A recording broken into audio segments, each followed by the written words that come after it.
Zarit, en Galilée. C'est dans ce secteur frontalier que tout a commencé le 12 juillet 2006. Une patrouille israélienne tombe dans une embuscade du Hezbollah.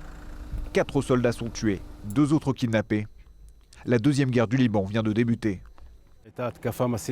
Il y a eu une attaque massive dans tout le secteur et là-bas vous voyez du côté de la clôture de sécurité, c'est là qu'ils sont venus capturer les soldats. Ils étaient plus d'une vingtaine d'hommes du Hezbollah.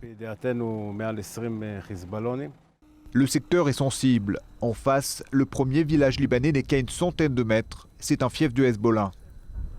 Mais à vrai dire, c'est une autre menace qui préoccupe aujourd'hui les Israéliens habitant la frontière.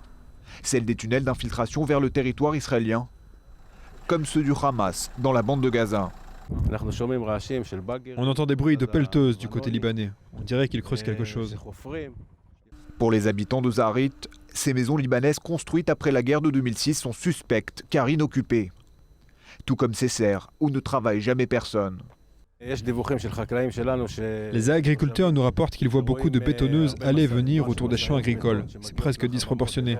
Nous sommes convaincus que le Hezbollah n'a pas été inactif pendant ces 8 années de calme. Et la certitude est qu'il creuse des tunnels.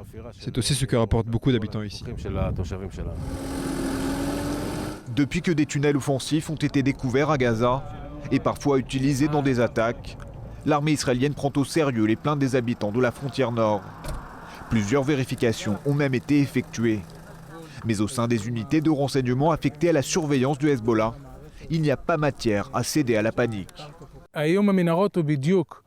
La menace des tunnels, c'est comme n'importe quelle autre menace. Les tirs de snipers, de roquettes anti-chars et y compris les infractions au sol par la frontière. Tsahal opère pour le moment à Gaza, mais ici, on ne laisse rien au hasard et on se prépare à ce genre de menaces. Je ne peux évidemment pas vous en dire plus. Mais si le sentiment d'insécurité grandit parmi la population du nord d'Israël, c'est aussi que depuis presque un an, l'armée n'est plus affectée à la surveillance des kibboutz frontaliers. Certains habitants se sentent abandonnés. Ces maisons appartenant au kibboutz de Manara se trouvent littéralement sur la ligne de front.